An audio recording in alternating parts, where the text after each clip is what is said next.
In this video, I'm going to get started on the second part of the Bendix Power Brake Booster. I'm going to start cleaning it up, bead blasting everything, getting it ready to paint, and maybe even get it painted in this video. We'll see how the weather holds. I might have to do 4 videos if I get it all ready to paint and it's too cold. It's been in the teens, and usually I keep the heat set on 60 in the garage, but lately I've been spoiled and I've been setting it on 70. So you'll hear the furnace running. I just turned the heat up from 60 to 70 just a minute ago, so that's why you hear the furnace running. Keeps it nice and toasty warm in here. Anyway, let's get to work on this power brake booster. Just giving us a really light blast just to get the corrosion off of it.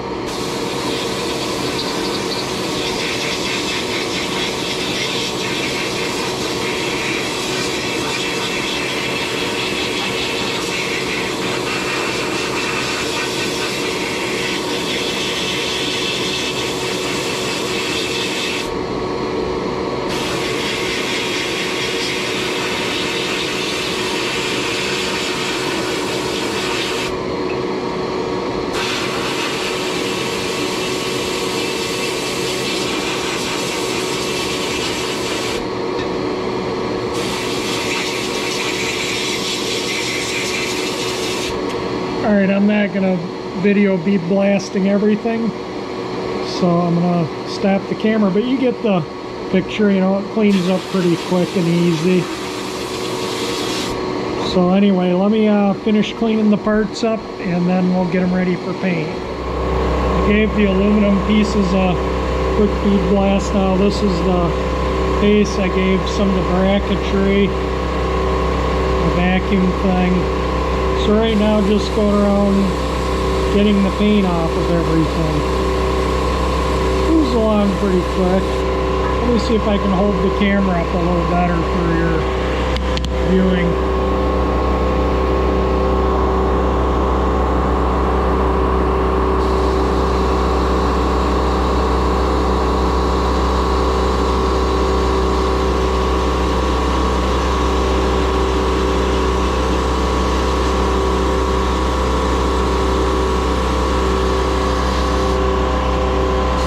You can see it takes the paint off pretty rapidly.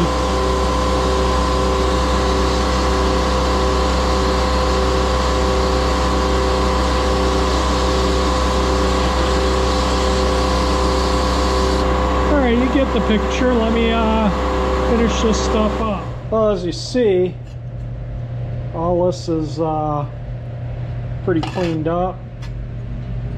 I actually did this yesterday after I tore it down, but I'm going to put the video clips of working on it now. You know, before this part, when I edit the video, this is going to come after where I was doing the cleaning. And I also cleaned this little bit right here so you can see how it fits in there. That's how it should fit. And obviously this rubber piece would be down in there first, and then this sits on top of it, so that goes in this assembly like so. That acts as a seal, and it's because vacuum is what gives you your power assist on the brakes. So the vacuum actually sucks this in this that way towards the master cylinder. When you apply the brakes, it allows vacuum to, this side gets vacuum on it, and then when you release the brakes, it just goes back to atmospheric pressure and releases. So anyway, there we go. Let's I'm gonna wipe this out with lacquer thinner and start sanding this next, I do believe. Oh, and I also this I gotta give a little sand around there. I don't know what all I have in my video doing the work on this, so if I repeat myself, I'm sorry. There's the camera I was using to record the work. It's just got a little thing that I put on the bench, you know, and then I can just, it's one of those things you put on a helmet and I can just clip the camera there. Works out pretty good for when I want a video right here.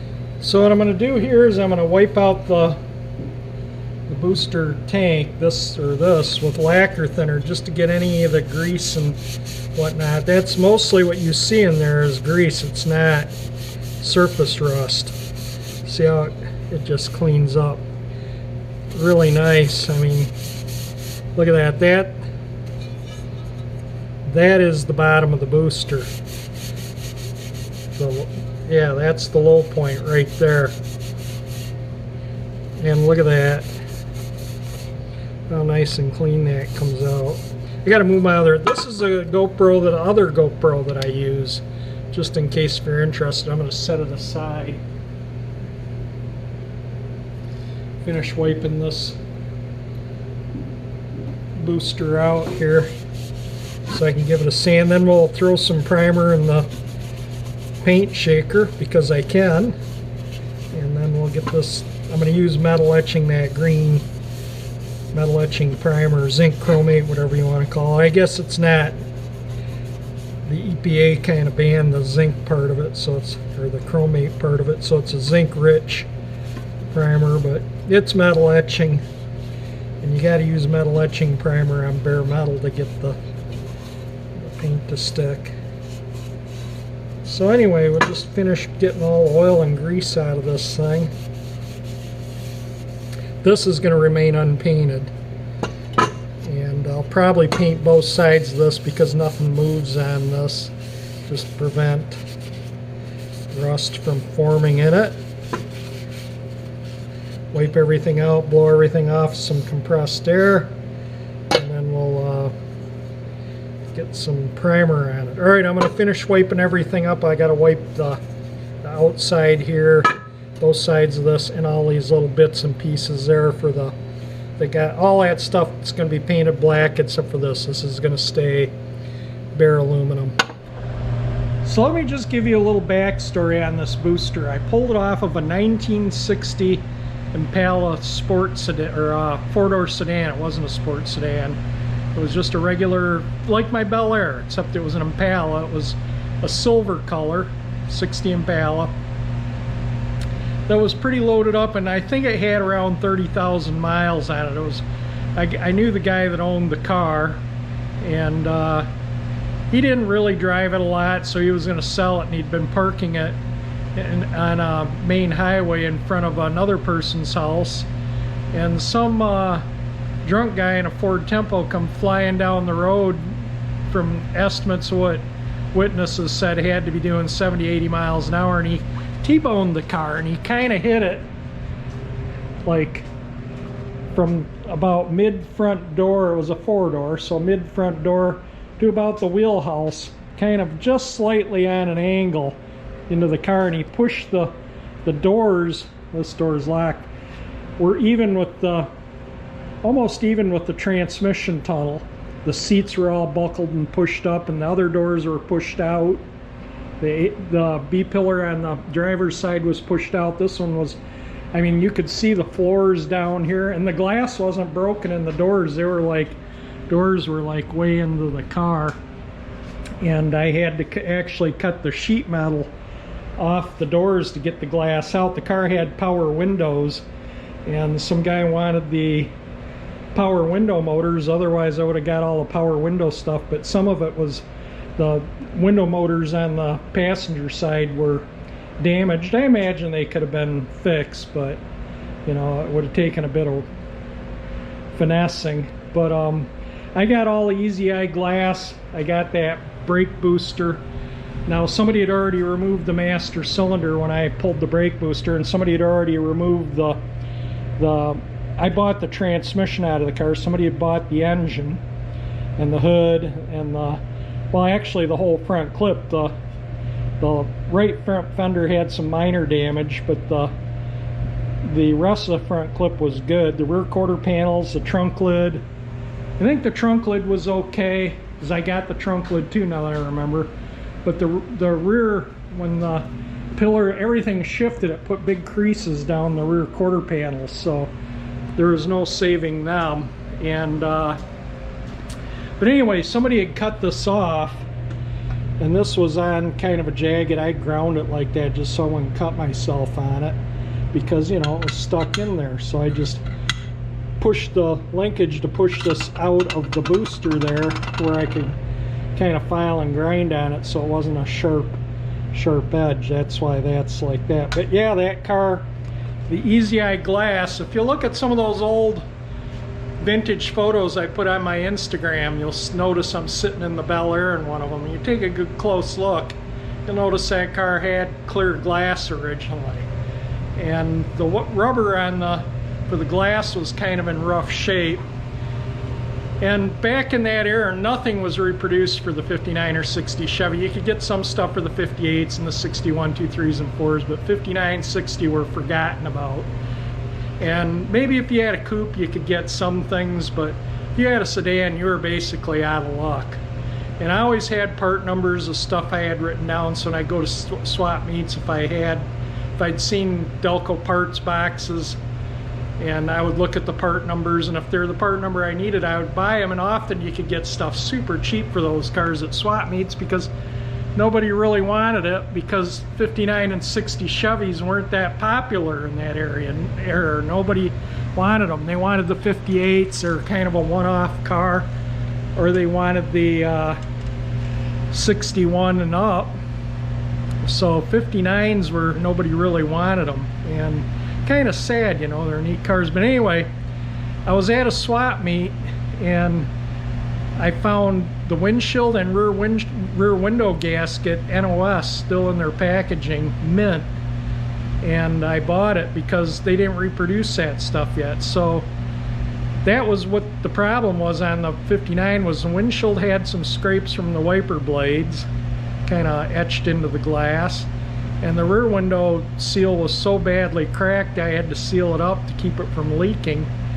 And so I thought, well, I'll replace the rubber, might as well put that Easy Eye glass in. You know, it's all the glasses out of the car, might as well just, you know, the windshield and rear, the doors and the quarter windows, little quarter windows are nothing. That's, you know, 15-minute change. It takes longer to get the door panel off and get the glass out. And so I put all Easy Eye glass in the Bel Air from that wrecked 60 sedan. Now the rear, if you look really close at the right rear door on the Bel Air, you'll notice some marks in the glass. That was from where the cat whisker was shoved up into the glass, and it actually marred the glass, but it didn't break it. So eventually I'd like to find another right rear door window that doesn't have any marks on it. But other than that, yeah, that glass is out of that car. The Turbo Glide went into that white 60 Chevy I had. It originally came with a Turbo Glide. It had failed, and somebody replaced it with an aluminum Power Glide, which is, you know, that car, period correct, would have had a cast iron Power Glide. So I knew that, you know, somebody had replaced, and it had the grade retard thing on the steering column, and the engine code numbers showed it was a Turbo Glide engine. So I put the Turbo Glide from that 60 in my 60, and I don't remember what I did. I think I sold the trunk lid to someone else, but I got that too, because by the time I got that stuff off that car, it was getting pretty stripped down to nothing. You know, I mean, if there was anything good on that car, somebody bought it, because like I say, in that era, zero was reproduced for those cars. But anyway, just kind of, hopefully this made a little bit of sense, you know, rambling on here. Just kind of wanted to share with you what the deal was with the where that power brake booster came from. And I got this NOS one that I've been saving for a Parkwood project, and eventually maybe Ryan from Iowa Classic Cars wants the box, so I promised him when I use that booster kit I'll mail him the box. He wants to put it on a shelf. It is kind of neat looking thing. You know, if you collect that kind of stuff, which, you know, I like it too. I kind of like it sitting there. That's why I left it there. I got it out of my stash to get it out, and I thought, oh, I'll just set it there for a while. If I do anything, make dirt in the garage, I'll put it back in my stash, put it back away, so I don't want to damage the box anymore. You know, it already shows it's almost 60 years or 60 years of wear. Better than 60, I guess. 60, yeah, I'm gonna be 62. It's a senior citizen. Yeah, Anyway, all right. On to the booster now that I'm done yapping. I got a piece of 500 wet dry, and I'm just gonna very lightly go around the inside of this. I mean, almost not doing it. I just want to clean anything that might be an issue with that stuff, with that seal writing on it. So that's why I'm just very, very, very lightly want to do this. These were basically just stamping that nothing was done on. They were just stamped and thrown together. You can see where the stamping die made marks in it as it was stamped out. Try and sand it so you can see. I'm not using water, obviously, even though this is a wet dry paper, but that's about the extent of what I'm going to do, because this thing is just in too nice a shape to go hog wild on with anything. I mean, I'll wipe that down with some, you can see my fingers still wipe sanding dust off, but that's more than adequate for that seal to seal on.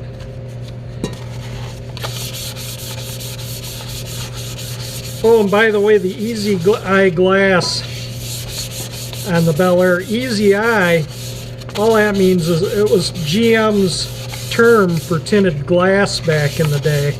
So any car that had air conditioning came standard with Easy Eye glass. That's why that 60 Impala had Easy Eye in it, because it was air conditioned. And but you could get it as an option on any car. It didn't have to have AC. But like I say, GM just called their tinted glass Easy Eye, just a fancy term. I think that is totally good. I'm gonna get this thing ready to hang all these bits and pieces up and spray some primer on them. After sanding it out, I'm just wiping it out again with some lacquer thinner. I'm kind of thinking I'm just going to prime it without masking it, and then I'll just wipe the primer out of the inside here like this with lacquer thinner when I'm done. And then when I paint it, I'll mask this off so I don't get paint on it. I don't want to get paint on the inside of this. Nothing moves here, so I don't care. I'll paint this whole side to protect it. This is pretty much all ambient air all the time. But this side I don't want any issues, so we're gonna keep paint out of it. I mean, look at that. That's what, 62 years old. Looks pretty darn good. All right, so let me get my coat hangers out. I'll probably have to take one of these screws out. I was going to leave them in there so I could prime them when I prime the booster. Maybe I will put a little tape around here just to save excess primer, because I am going to prime and paint this mating surface, you know, where the two bolt together. All right, let me get this thing ready to prime up. I got all the little bits and pieces ready. I masked this so I wouldn't get overspray on the inside. It just was no big deal to mask it. Got all pieces ready for primer. So let me get a can of primer shook up and we'll start priming. See if I can do this one-handed. Yeah, I'm not going to rattle a can when I have this to do it for me. Need to go up just a tad more. These spray bombs are really tall.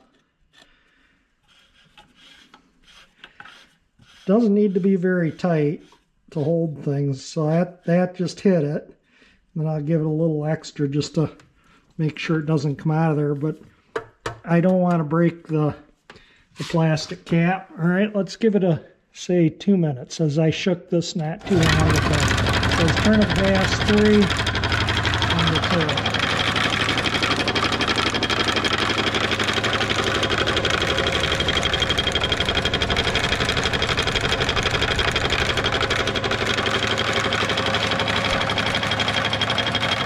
All right, a nicely rattled up can of etching primer. Let me start priming pieces. I'm not going to video it because I'm going to be quickly taking it out and 15-degree weather and running it back in to dry. So I'm just going to be popping out the door, spraying, popping back in.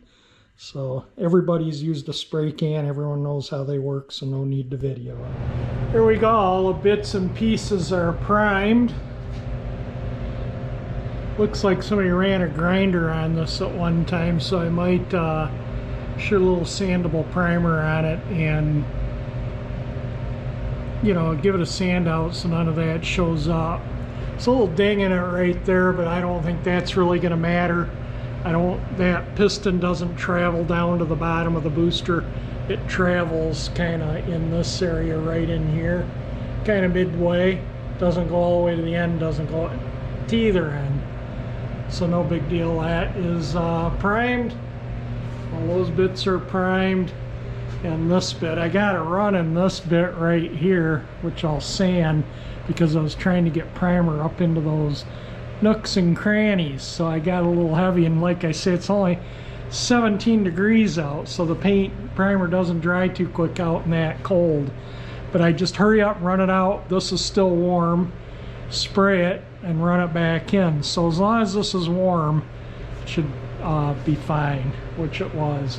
So anyway, there we go. All those little bits are now primed. Yeah, I've decided I'm going to put some of this on this so I can sand it out in a day or two before I paint it. I just want it to look a little nicer.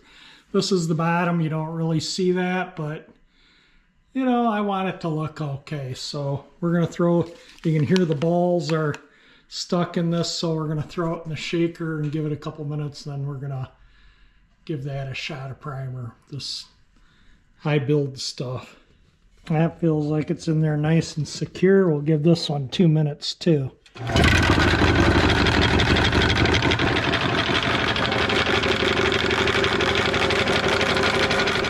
That primer is really thick stuff, and I laid it on real heavy right in here because that's where it was, looked like I had a grinder on it. The rest of it looks pretty good, but see, I got a pretty severe run in it there, but that'll sand out. When I'm done sanding that out, you'll see a lot more metal and primer, because you just want the primer in the low spots, and the high spots will be metal, and I'll probably have to just reshoot it before I paint it lightly with just a thin coat of primer where the metal shows.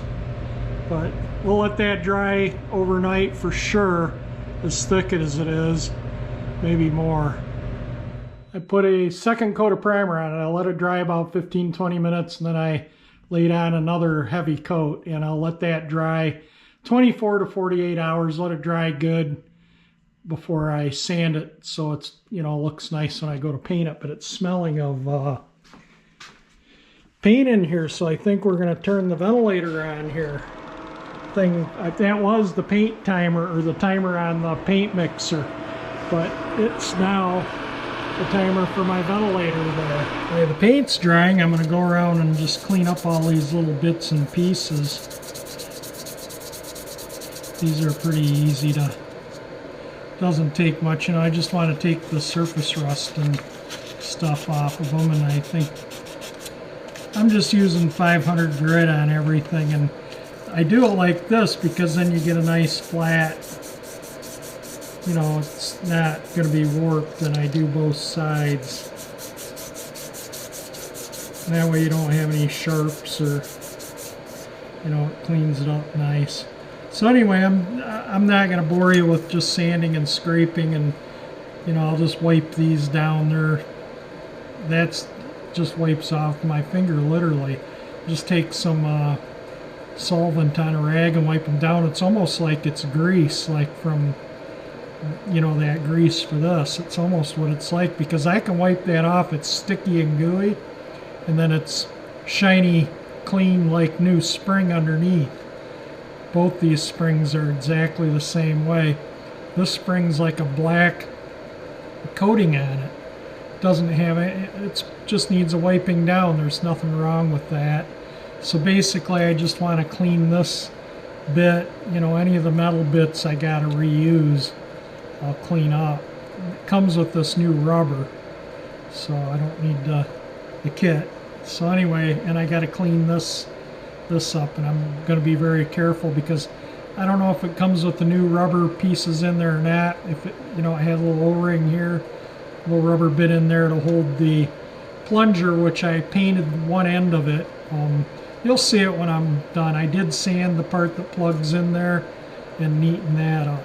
So anyway, I'm just going to start putzing around with this stuff. Like I say, I'm not going to bore you with just running metal on sandpaper, but I just kind of wanted to show you what I was going to do to, you know, clean these little bits up. And this is the easiest way. I don't want to bead blast these. I just want them nice and shiny and clean. So I'm just going to go to town on them. Well, I'm getting this stuff cleaned up. I even cleaned the old rubber up, yeah. Now a lot of this stuff that was on here is like I mean, that's still got the original plating on a lot of it. But look at this, you know, a lot of this stuff is just like that greasy stuff that they lubricated it with. This is just wiping off, and what isn't wiping off is just hard, crusty like grease that I can scrape off with a little screwdriver.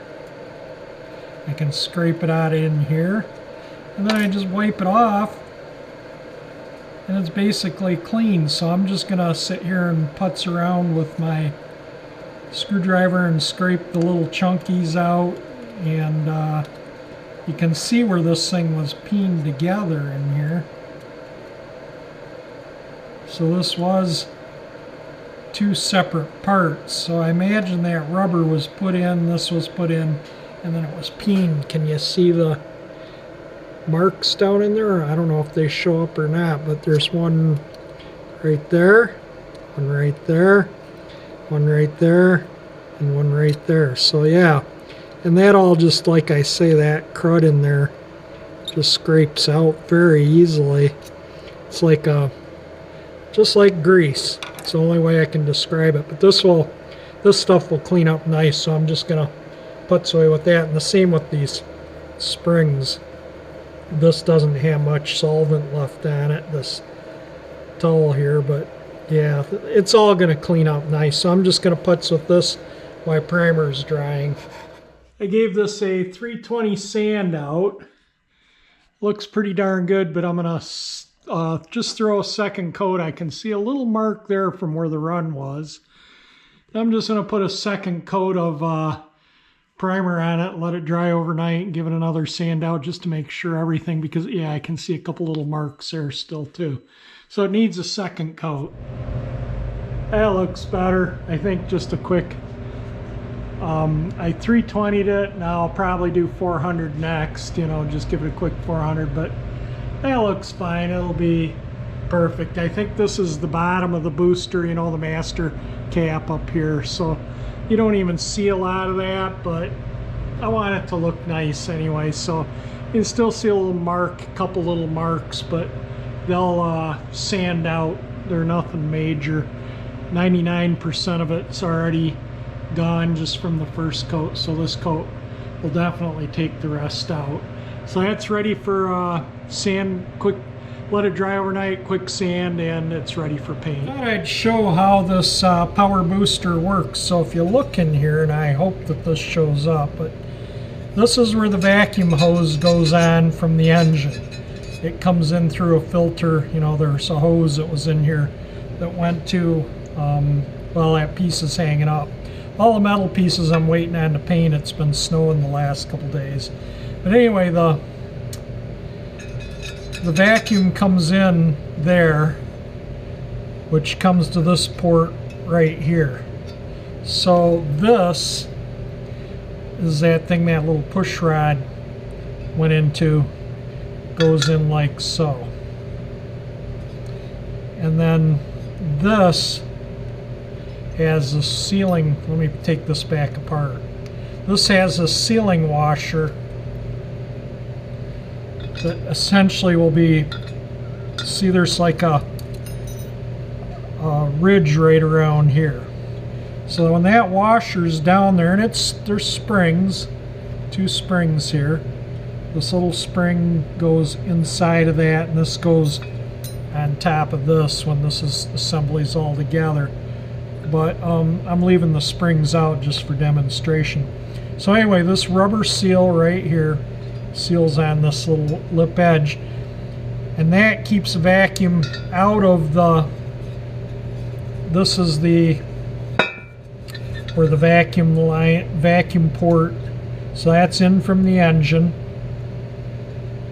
and then this is out to this port, so when you have vacuum there, so when this is on there, you don't have vacuum here.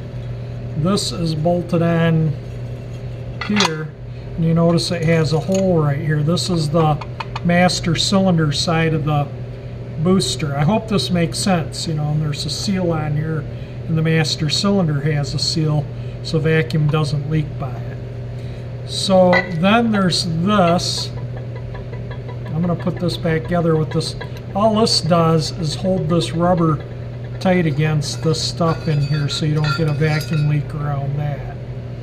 So this is actually around here. So that seals the vacuum here, and this sits in, this goes in here, that way up, this goes in like so, and that's there. And all this does is allows, that metal thing allows this surface here to push down to keep that tight in there. So I'm going to just casually, I forgot to put this, I'm just going to casually put the, that just goes over there like that just to hold the spring.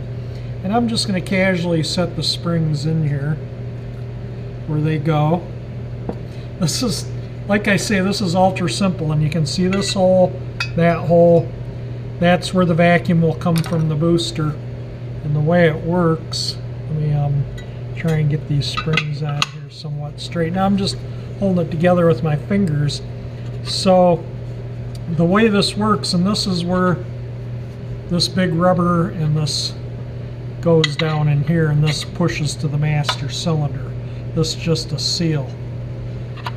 The way this works is when you apply, try and keep it holding together, when you apply the brakes, do you see this little thing move right here? I don't know if you can see that or not, but when you first apply the brakes, that pushes, and that opens up that disc off that raised edge in there and allows vacuum to flow out there, which draws this, you know, this would be the master cylinder, draws it that way because the atmospheric pressure is pushing on this side, because you've removed the atmosphere on this side with a vacuum.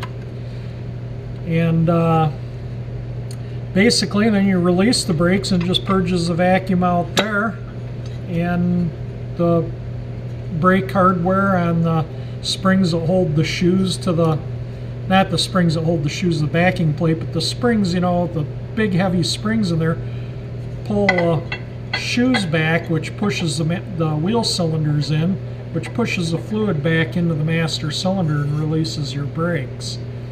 But I suspect that what the problem is when I pull that pedal back just that tad bit, it's just because it's just a smidge that it's pulling back, and I suspect maybe that this is my guess, an educated guess. See how there's a rubber seal on that?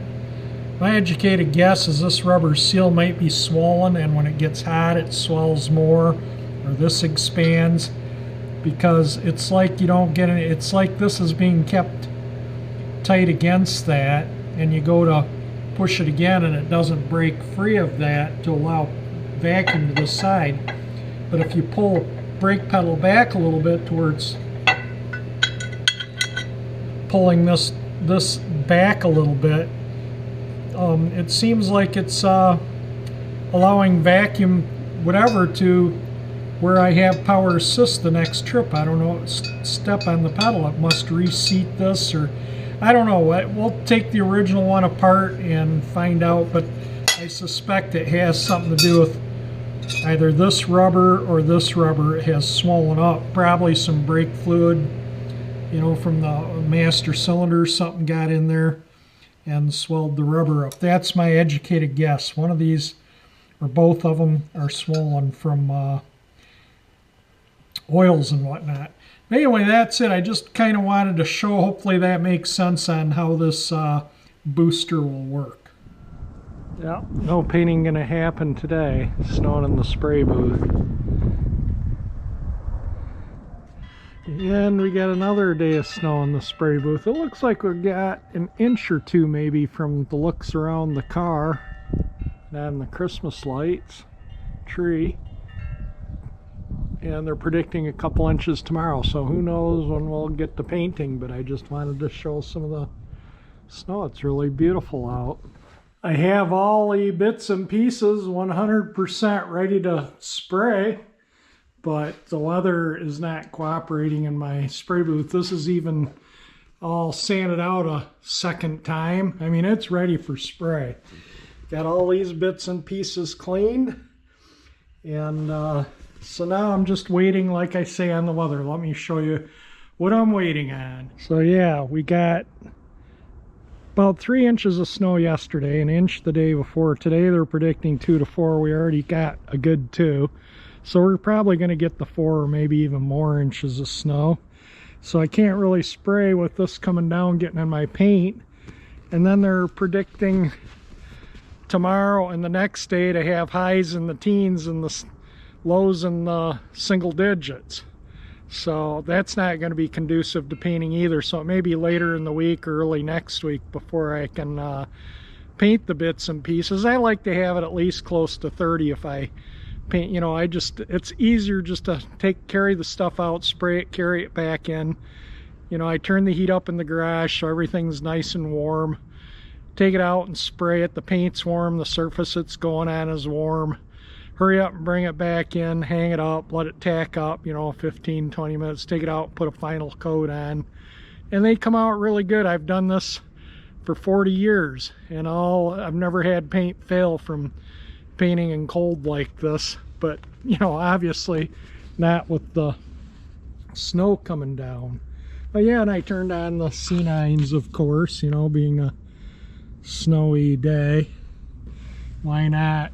May even get to use this today. We will see. I didn't use it the other day. We had 3 inches. I took my backpack blower out and blew it all off because it was super light powdery snow from being really cold, and it just blew off really easy. This is just as light and powdery, but 3 inches was about the limit to blow off the backpack blower, so I'll probably use the snow blower today later on. Well, I guess I might as well just wrap the video up here so you can at least see the booster coming apart. I did kind of haphazardly show how it works. If you don't understand it, let me know and I'll try and explain it better in the reassembly video. But this video will be going up as it is with the booster still not painted again because I'm waiting on the weather. And, you know, it's just too much work to back the two vehicles out and cover everything up in here to paint in here. It's just not worth the effort to do it. And when I can just wait a few days, it's not a rush. I'm not going to be putting this booster on the car until, you know, maybe May or June, who knows. So that's kind of why I'm not in a hurry. So I'll get it painted when the weather is conducive. But anyway, if you like the video, hit the like button. If you like my channel, that 348 engine icon that pops up there will subscribe you. And thank you for watching my video.